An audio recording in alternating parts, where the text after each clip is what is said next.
नमस्कार। भरोसा, भरोसा आपका अपने दोस्तों पर, भरोसा आपका आपके परिवार पर, भरोसा मजहब पर, भरोसा खुदा पर। भरोसे की एक ऐसी नींव जो आपको हर रोज एक नई ऊर्जा देती है, एक नई ताकत देती है, जीने की ताकत। लेकिन कुछ एक ऐसे भी लोग हैं समाज में जो आपके भरोसे के साथ खिलवाड़ करते हैं। मजहब के नाम पर, खुदा के नाम पर खुद को आपके सामने, मैं ही खुदा हूं, मुझ पे भरोसा करिए, मैं आपकी वो तमाम परेशानियों को दूर कर दूंगा, मैं ही वो हल हूं आपकी वो तमाम समस्याओं को जो दूर कर सकता है। ऐसी कई कहानियां आपके सामने जड़ी जाती हैं, कई कहानियां जिनके साथ आप उनके साथ और गहराई के साथ जुड़ते चले जाते हैं। कुछ लोग खुद को बाबा कहते हैं, कुछ लोग खुद को खुदा कहते हैं। यह सिर्फ हिंदुस्तान की समस्या नहीं बल्कि पूरे देश में, पूरी दुनिया में इस तरह के कई ढोंगी बाबा आपको नजर आ जाएंगे। चेन्नई की एक कहानी है और चेन्नई में एक ऐसा ही बाबा, उसकी कहानी के साथ हम आपके समक्ष आए हैं। इस बाबा का नाम है शिव शंकर बाबा। खुद को भगवान कहते हैं। खुद पे भरोसा रखिए, अन्यथा कम से कम मुझ पे भरोसा रखिए, या फिर किसी भी महान के ऊपर भरोसा रखिए, आपका जीवन सुधर जाएगा। मैं बाबा यानी मैं खुदा हूं और ऐसा ही खुदा आपके अंदर भी है। ये इस भगवान, इस ढोंगी बाबा के शब्द हैं। इसी तरह की मीठी मीठी बातें करके आपके जीवन के अंदर घुसने वाला ये बाबा ना सिर्फ आपके जीवन में घुसता है बल्कि आपके बच्चों के जीवन में घुसता है, आपके बच्चों के साथ अश्लील हरकतें करता है। चेन्नई के केलमबाकम में स्थित इस स्कूल की ये दास्तां है। कई ऐसे बच्चे हैं जो हमारे समक्ष आए, हमारे संपर्क में आए और अपनी तमाम जो तकलीफें थी जो इन बच्चों के साथ स्कूल में गुजरी, उन सब को बारी बारी करके लोगों ने लिखा, हमसे साझा किया। कई ऐसे बच्चे हैं जिन्होंने फोन पर अपना नाम ना बताने की अपील करी, लेकिन अपने साथ घटी वो तमाम चीजें हमारे साथ शेयर करी। कई ऐसे बच्चे हैं जिन्होंने लिखित में व्हाट्सएप के जरिए, मैसेंजर के जरिए, ईमेल के जरिए हमें ये दस्तावेज भेजे हैं।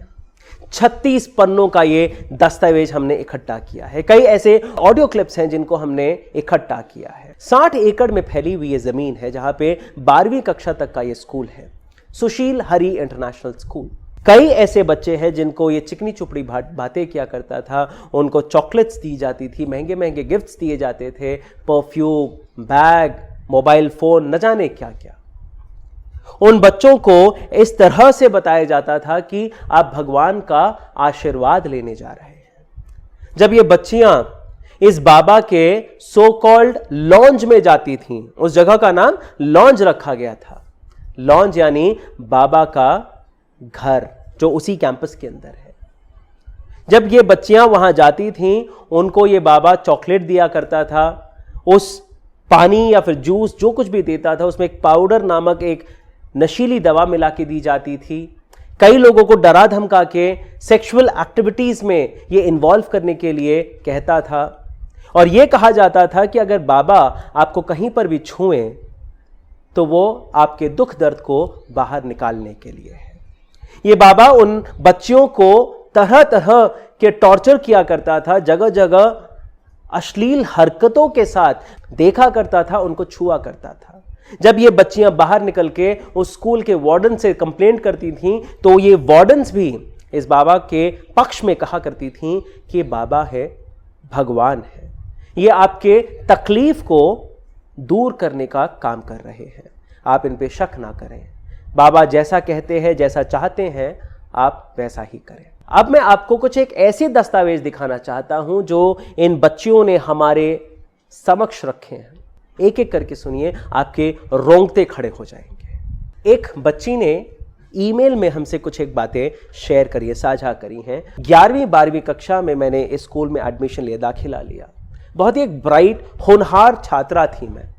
मेरी जो कंप्यूटर साइंस की टीचर हैं मिसेस करुणा, और जो तमिल पढ़ाते थे हमें, उनका नाम था शिव शंकर बाबा, जो इस स्कूल के फाउंडर हैं। इस पूरे तंत्र को इस तरह से डिजाइन किया गया था कि खूब सारे असाइनमेंट्स हमें दिए जाते थे। जो कि मैं ब्राइट स्टूडेंट थी तो हर बार जब भी मैं अच्छा अचीव करती थी, हमारी जो कंप्यूटर साइंस टीचर हैं करुणा, वो हमें लेके जाया करती थी इस बाबा के पास, और बाबा हमें शाबाशी दिया करते थे और हमें कुछ चॉकलेट भी ऑफर किया करते थे। बच्ची थी मैं, मुझे बड़ी खुशी होती थी कि मेरे जो टीचर हैं वो शाबाशी दे रहे हैं, मेरे काम की सराहना कर रहे हैं। ऐसा ही कुछ दिनों के बाद हुआ कि मैंने फिर कुछ अचीव किया, और यही टीचर जो मिसेस करुणा हैं, ये मुझे बाबा के कक्ष में ले गई। तो जब मैं बाबा के लॉन्च में पहुंची तो बाबा ने मुझे अपना घर दिखाने के आड़ में अपना पूरा घर दिखाया, और साथ ही साथ अपना बेडरूम भी दिखाया। बेडरूम में जाते साथ बाबा के तेवर बदल गए। बाबा ने मुझे जगह जगह छूना शुरू किया। जब बाबा ने मुझे छूना शुरू किया, मैंने अपना विरोध भी प्रकट किया, लेकिन मैं बहुत छोटी थी, मुझे समझ नहीं आया कि किस तरह से विरोध करना है। मैं जैसे तैसे बाबा का के धक्का देते हुए वहां से बाहर निकल गई।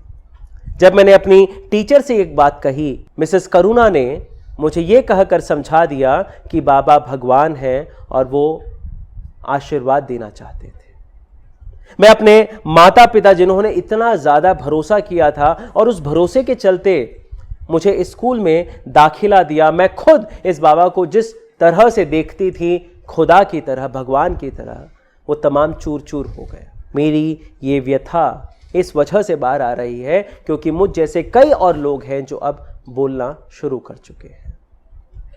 ये एक छात्रा ने हमारे साथ साझा करी वो दास्तां है। कई ऐसी कहानियां और हैं जो और कई बच्चों ने हमें लिखी। अगली कहानी भी आप सुन लीजिए। एक और छात्रा लिखती हैं, वो ये कहती हैं, 4 नवंबर 2009 की ये बात है। मेरी एक दोस्त थी, रोते रोते हमारी कक्षा में आई। उसने ये कहा कि मैं बाबा के कक्ष में गई थी, उन्होंने इस तरह की हरकतें करी। जब ये बात मेरे समक्ष आई तो मैं बहुत क्रोधित हुई। टीनेजर थी तो मैंने फौरन स्कूल के जो पेरेंट ग्रुप था वहाँ पर एक चिट्ठी लिख डाली। उस चिट्ठी में अपनी दोस्त के साथ घटी वो तमाम घटनाओं का विवरण था। उसके कुछ दिन बाद मुझे बुलाया गया। उसमें हमारे स्कूल के कई सारे सीनियर टीचर्स थे, बाबा के भक्त थे, और ये वो भक्त थे जिनके बच्चे भी इसी स्कूल में पढ़ा करते थे। मुझे डराया गया, धमकाया गया और मुझसे कन्फेस कराया गया कि ये जो चिट्ठी है ये आपने लिखी है और ये आपने गलत धारणा से लिखी है। मुझे कुछ नहीं समझ आया। मेरे माता पिता को इसकी भनक तक नहीं पड़ने दी। मुझसे ये कहा गया कि आपको हमने स्कूल से रस्टिकेट कर दिया है क्योंकि ये जो स्थान है इसको भगवान मंदिर के स्थल की तरह पूजा जाता था, तो हमें अपने जूते चप्पल भी इस बाबा के घर के बाहर ही छोड़ के अंदर जाना पड़ता था। जो ये वार्डन्स हैं, जो स्कूल के बड़े बड़े अधिकारी थे, इन्होंने मुझे पकड़ा और बाहर धक्का दे दिया, स्कूल के भी बाहर। मुझे इतना भी मौका नहीं दिया गया कि मैं अपने चप्पल ढूंढ कर पहन सकूं। ये एक और दास्तां है स्कूल के बाबा के बारे में। अगर आप एक भी सवाल पूछें तो आपके साथ, आपके जीवन के साथ क्या घट सकता है। ये लोग इस तरह का एक फ्रेमवर्क तैयार करते थे कि कोई भी बच्चा डर के मारे अपनी जुबान ना खोल सके, और यही इस छात्रा के साथ भी हुआ। एक और छात्रा लिखती हैं कि मैं सुशील हरि इंटरनेशनल स्कूल की एलुमनाई हूँ, यानी स्कूल में पढ़ी हूँ, और 2016 की एक घटना है। मैं बाबा से मिलने गई अपने परिवार के साथ। मेरे जीवन में कुछ सही नहीं चल रहा था, तो मैंने सोचा कि अगर बाबा से मैं मिल लूँ, 2 मिनट बात कर लूँ, तो शायद चीज़ों का हल मुझे मिल जाएगा। और मेरे परिवार को भी इसी का यकीन था। जब मैं बाबा से मिली तो बाबा ने मुझे अकेले में मिलने को कहा, और जैसे ही मैं बाबा के पास मिलने गई तो उन्होंने सीधे मुझे अपने कक्ष में बुला लिया। आलीशान सा कक्ष था, बाबा बैठे हुए थे। बाबा ने मुझे अपने पास आके बैठने को कहा। जैसे ही मैं उनके पास गई, बाबा ने खींचकर अपनी गोद में मुझे लिटा लिया। बाबा ने मुझसे बातें करने की कोशिश करी, मुझसे मीठी मीठी बातें करी, और धीरे धीरे अपने हाथ मेरी छाती में सहलाने लगा। उसकी हरकत इतनी नीच थी कि उसने मेरे स्तनों को, नग्न स्तनों को छूने की कोशिश करी और छुआ भी। मुझे समझ नहीं आया कि मैं उसका कैसे विरोध करूं। मैंने जैसे तैसे होश संभाले, बाबा को धक्का दिया और वहां से भाग चली। अपने माता पिता से इस बात को कैसे कहूं, क्योंकि वो इस तरह से भरोसा करते थे कि कोई भी मेरी बात का यकीन नहीं करता। लेकिन वो बाबा मेरी नज़रों के सामने गिर चुका था। उसके बाद मैं कभी उस बाबा से मिलने नहीं गई।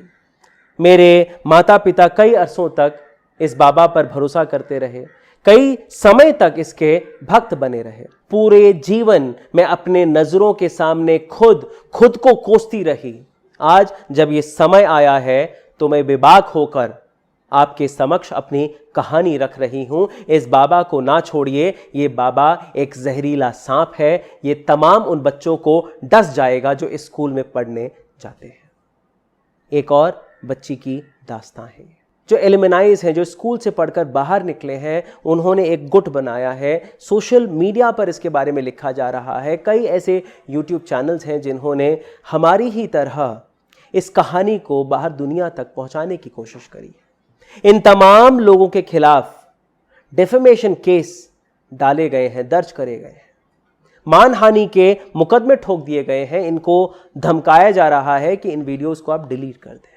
वो लोग जो आगे आके बोलना शुरू कर रहे हैं अपने इंस्टाग्राम में, अपने फेसबुक में, ट्विटर के जरिए अपनी दुख, अपनी व्यथा को प्रकट करने की कोशिश कर रहे हैं, इन तमाम लोगों को धमकाया जा रहा है। अभी तक इस शख्स के खिलाफ एफआईआर नहीं दर्ज करी गई। अभी तक ये शख्स खुला घूम रहा है। आशा करते हैं कि हमें इस तरह से कई लोग मदद पहुंचाने की कोशिश करेंगे। कई ऐसे लोग सामने आएंगे जो इस बाबा और इसके पूरे इस हथकंडे से कहीं ना कहीं आहत हुए हैं। बने रहे हमारे साथ। इस कहानी के ऊपर जो पड़ताल है हमारी, वो बराबर बनी रहेगी। इस कहानी के ऊपर, इस स्टोरी के ऊपर हर एक सच्चाई हम आप तक पहुंचाते रहेंगे। धन्यवाद।